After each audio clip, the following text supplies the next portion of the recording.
Նախ քաղաքացու վրա թքող պարոնը պետք է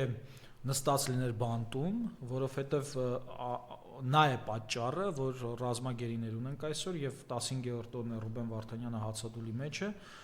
եւ ամբողջ պատասխանատվությունը նրա հացադուլի եւ մեր ռազմագերիների խոշտանգման նրանց վրա է։ Նրանք Արցախը ճանաչել են Ադրբեջանի կազմում, եթե նոյեմբերի 9-ին ռադները քաշեին որևէ մեկը հնարավոր կլիներ այս իրավիճակին չհասնենք ու Ռուբեն Վարդանյանը չլիներ հացադուլի մեջ, ինչպես նաև գերության մեջ, գերության եւ այսինքն այն ինչ որ սրանք արել են մեզնից միայն սպասվում է որպեսզի այս դավաճաններին հեռացնենք, որպեսզի կարողանանք ռազմագերիներին հետ բերել։ Հիշեցնենք նորից Ալեն Սիմոնյանը քաղաքացու վրա թքող է, իսկ քաղաքացու վրա թքող, որը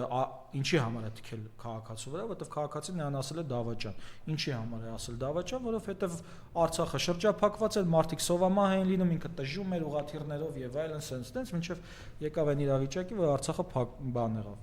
հայաթափվեց։ Իսկ այսինքն ինքը թքել է մարդու վրա, որը ասել է ախպեր Արցախը դու պետքա պաշտպանես։ Այսինքն թքել է ռազմագերիների իրավունքների վրա։ Եվ հիշում եք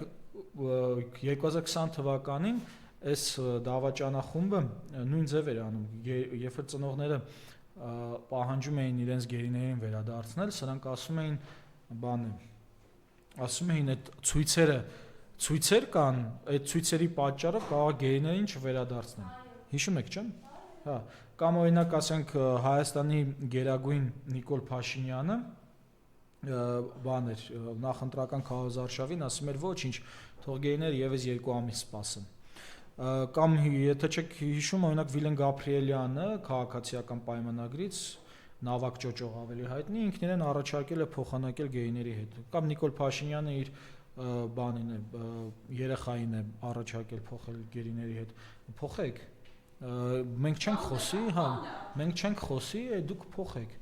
Բայց Ալեն Սիմոնյանը շատ ավելի հետաքրքիր առաջարկ է արել, նա առաջարկել է որ խփեն իր ինքնաթիռը եւ ես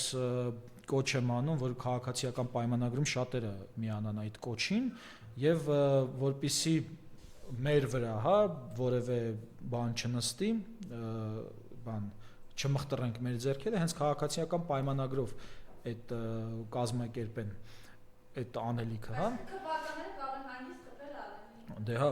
ինքը չի կարա ինձ առաջարկի, չէ, որտեղ ինքը դավաճան է, ինձ չի կարա առաջարկություն ներկայացնի, իր առաջարկը ասնավանի չի։ Հա, ԿՊ-ով հավաքվեն, տեսնեն ով է խփում իրենց ինքնաթիռը, օրինակ կարող օրինակ Սարգիս Խանդանյանը Վահագն Ալեքսանյանով խփի ինքնաթիռին եւ հակառակը եւ Անդրանիկ Քոչարյանով խփեն, մի խոսքով, այնտեղ տարբերակները շատ են, կարեւորը որ Ալեն Սիմոնյանը այդ առաջարկությունը արել է։ Մյուս կողմից ես ուշադրություն եմ հրավիրում Հայաստանի իրավապահների, Ալեն Սիմոնյան քաղաքացին կոչ է արել սպանել Հայաստանի ազգային ժողովի նախագահին։ Զբաղվեք այս հարցով, որովհետև գիտեք ինչ կա, օրինակ իմ հորեղբայրը Ավետիք Իշխանյանը, երբ որ գրեց մահ դավաճաններին, նրա դեմ գործ հարուցեցին։ Տաթևիկ Վիրաբյանը, երբ որ Facebook-ում գրեց, որ սրանց վերացնելա պետք եւ այլն, 2 երեխա ունեցող կնոջը անչափահաս երեխաների կալանավորեցին։ Արագած Ախոյանին Facebook-ի գրառման համար կալանավորեցին։ Իսկ այս մարդը լրագրողների առաջ ազգային ժողովի նախագահին սպանելու կոչ է արել եւ մինչեւ հիմա ազատության մեջ է։ Լավ, եթե քաղաքացու դեմքին թքելու համար որևէ պատասխանատվության չի ենթարկվում այս քաղաքացին Ալեն Սիմոնյանը, գոնե Հայաստանի ազգային ժողովին սպանելու կոչի համար պետք է ենթարկվի պատասխանատվության։